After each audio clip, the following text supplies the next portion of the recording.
America is bankrupt. Fiscally, America is kaput. America is broke. The U.S. public debt situation is presently the worst since World War II. America's big problem is that there are too many welfare queens, both corporate and personal. The productive cannot support the non-productive anymore. Simple math.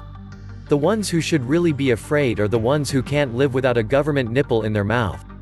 Unfortunately, there are a lot of those types, because government policy has been to create as many dependents on government as possible. California's blackouts, where the stupid TV doesn't work, could actually become an epiphany for some people to find better things to do. 50 years of globalism created a couple of hundred billionaires and bankrupted everyone else. 1913, the year control of the economy was given to foreign banks. 1963, Kennedy hit, the year the middle class was assassinated. $40 trillion of pension funds invested by Wall Street in China alone. $21 trillion of debt run up. 30 million U.S. jobs offshored to China, including 6 million manufacturing jobs. 100 million immigrated into the U.S. in the past 50 years. 50 million illegals. 63% of all immigrants now on welfare, and the rate increases every year. 2 million green cards and H-1B visas per year to drive wages down. $40 trillion paid in welfare reparations with zero effect.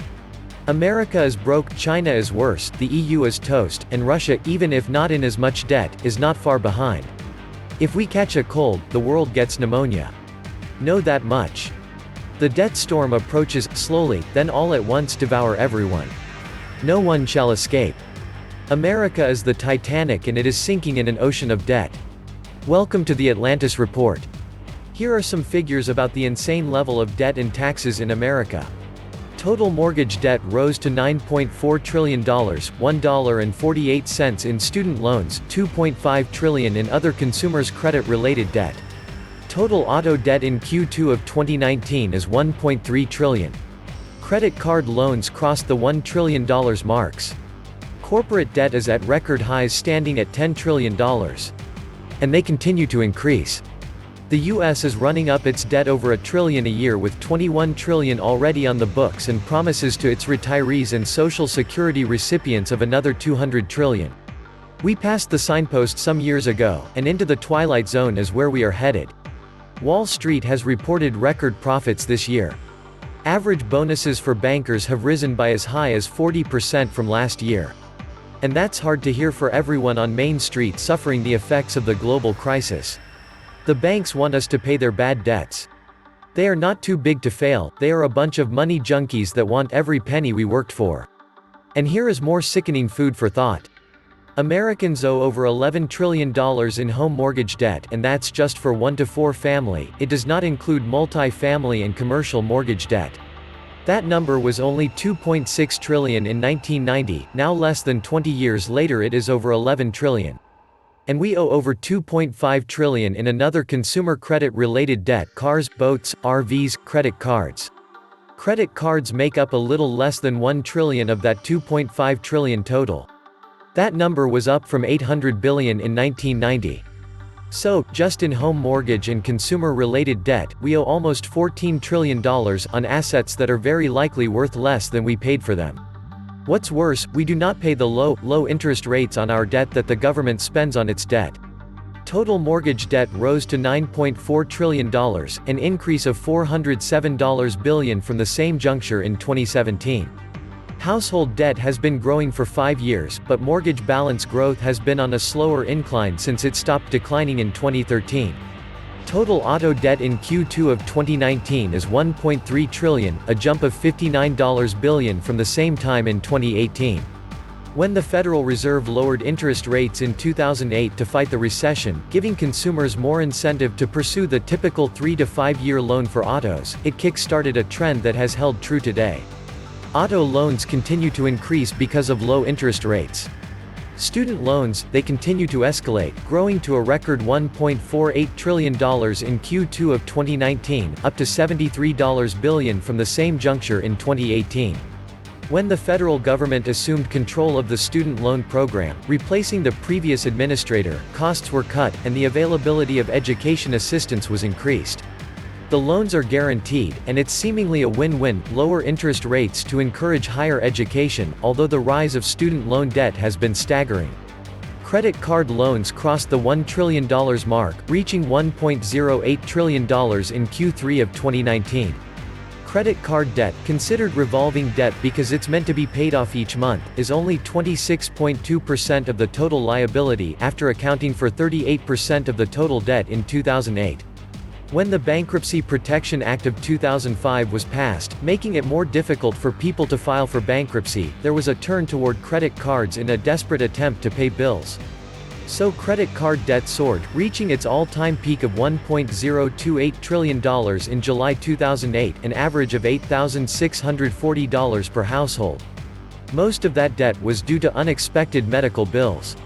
Credit card use took a hit during the recession, falling more than 10% in each of the first 3 months of 2009. Banks followed suit, cutting back on consumer lending when the Dodd-Frank Wall Street Reform Act increased regulations over credit cards. By April 2011, credit card debt fell to $839.6 billion, a figure that has remained somewhat flat, although the average American household still owes $8,398. People are freaking out about the national debt, but at least the government can tax and print money. And how about state debt? While Americans as a whole carry significant amounts of debt, each state has its own unique problems.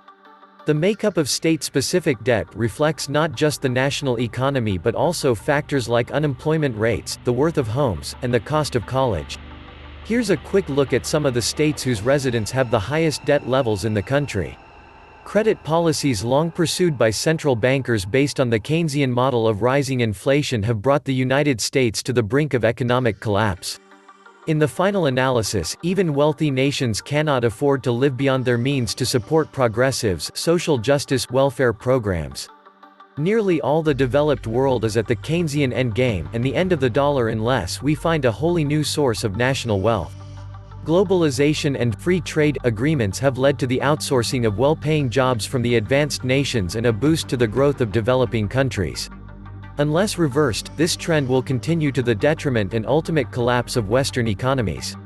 We must become net exporters and keep balanced budgets. Due to the current misguided policies, unemployment is going to climb and will probably stay high for years to come. We need job-friendly, business-friendly, profit-friendly policies that lure jobs back to the US and keep people from going out of business and encourage people to start businesses. What they are proposing is just the opposite. Scary, scary stuff indeed. The power of finance was the power of debt. Bank credit takes future prosperity and moves it into today. This can be useful to allow business and industry to expand now, rather than later.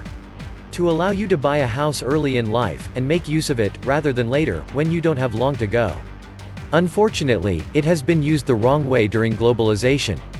Using future prosperity to inflate asset prices today. Real estate does make the economy boom, but there is no actual wealth creation in inflating asset prices. This is what is really happening. When you use bank credit to inflate asset prices, the debt rises much faster than GDP.